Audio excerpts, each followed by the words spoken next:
So first one is this one, no? Identifying active regions. Because right now, while we can actually observe the sun using satellites, okay, to complement these things, we can actually, groups around the world actually observe the sun visually and they do some drawings ng sunspots. Okay, so in the first activity, you're going to identify active regions from sunspot drawings. Okay, so this is an example of a sunspot drawing made by Galileo Galilei in June 28, 1630. Okay, so even before the time of Galileo, sunspots are actually being monitored and drawn. That's why when you saw earlier, yung sunspots, solar cycle, if I may, we can actually have some, I don't know, data during the Maunder minimum. This is during the time of Galileo. So maybe this is one of the input data that was used to come up with this graph. Okay, anyway, so this is an example of a sunspot drawing that happened in July, that was observed in San Vito Solar Observatory, July 18, 2013. This is actually being done by a lot of organizations. Although itong solar observatory ito yung available online. Pag-asa have sunspot drawings as well. They do this sunspot drawings every 8 a.m. Okay, so they do this, no? They observe and they submit it to the World Data Bank of Solar Observatories. So maraming ganito. So you will notice here, meron kang makikitang mga sunspot drawings, and then you can actually see classifications already. So this is a beta, this is a beta, this is beta, this is alpha, alpha. So alpha means nakakasimula pa lang niya. So if you're going to see the right up here, this is active region 1793. This is active region, this is maraming naming convention ng active region. So this is 188, 181, 183, 187, 190, 187. So mga ganun. But the point is that in this activity, if you're going to see the satellite image, ito siya. But you will notice now, inverse image, no? Because you remember, diba? Telescope, it actually, ang refractor, ang mga refractor telescope ginagamit natin actually produces an inverted image. So this is an inverted image of the sun. So looking at this, you can actually see these active regions. Okay, so this activity will use a series of sunspot drawing to identify the active regions in a intensity gram. So by the way, no, this is an intensity gram. Okay. So ito yung materials na gagawin natin. You will go to this website. Sorry, mali. Go back.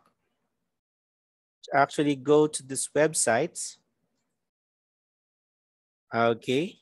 And then you can use, let's say, COON, SOON. So ito yung mga observatories na may available data. So this is SOON.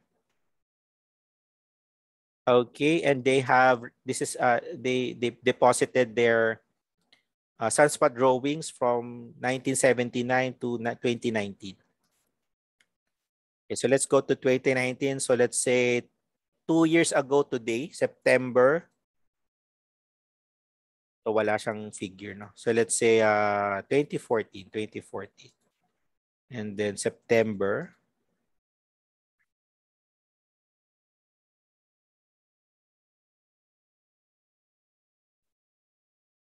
And then you will notice here maraming data dito. So let's say September 22. And then what you're going to use as data, let's say you will use observatory code. Let's say APLM. APLM, ito yan, observatory code. So any of them, it's okay. And then 22. So 2014, 2021, 7 years ago, ganito ang itsura ng sun. So ito yung sunspot drawing noon. Okay. So you will use this to identify the sunspot based on their number. So you will use itong numbering scheme na to. This is 2285, 2280, 82, etc.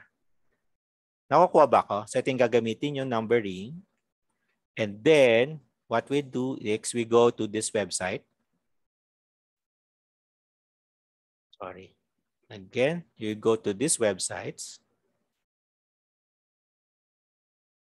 And then you go to the same date. Okay, so this is 2014, September 22. So 2014, September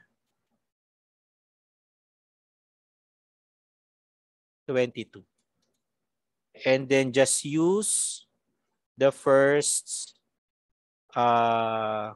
one that you can see.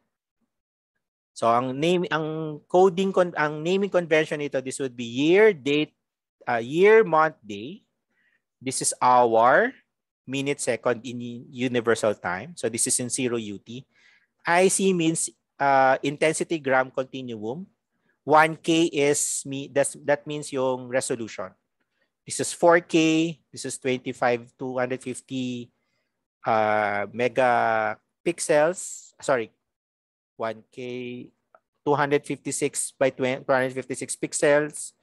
This is 512 by 512 megapixels. This is 1024 by 1024 pixels. This is 4092 by 4092 yata, if I'm not mistaken. But anyway, you can choose any one of this. I would prefer etong regular. Pwede ring flat. So just to give you an idea anong comparison ng dalawa. Nakikita nyo ba? Can you see my screen? Yes po, sir. Okay, so, yes, so let's say this one is your regular intensity gram and this is your colorized flat. So ito yung tsura niya. So this is 124 pixels by 124 pixels. And then this one is yung flat. So you can use this or you can use this, anyone you can do. And then what you're going to do is by looking at this, you can actually see this figure. So let me just stop sharing again and share my actual screen mismo. No? Screen number 1. Okay, so and then this one. Okay. So this one is active region 22 to 2285. So which is actually found here. Kita nyo ba? Kita nyo? This active region 284 and this is active region 282. Ito yung dalawang to. And then may mga complicated ka rito na active regions. Okay. This one is actually this one. This is 287 or 2172. And then this one, this one is this. You will notice merong boundary dito na linya. So that means this is actually separation of these two groups. This is a separate group. This one is a separate group than this one. This one is separate from this one. Okay, now, what you're going to do is you're going to select an archive site. Okay. And then you will use your birthday at years 2013, 2014, and 2015. So kung kailan yung birthday nyo during these years, yun yung pagkukunin nyo ng data. And then what you're going to do is you're going to label. Okay, label these active regions based on this. Okay, do you follow? Ang output na in-expect ko would be something like this. Ito yung magiging output. Okay? So for example, this one is 2170. This one is 2169. Yun lang, in-name nyo lang siya based on this. Yun lang simple muna. For the first activity. Yep. Okay? So ito magiging output nyo. Ninamingan nyo lang. Using any software. Word processing, kung gusto nyo, pwedeng PowerPoint. Basta ang output niya, image. Na ganito yung tsura niya. Pwedeng okay.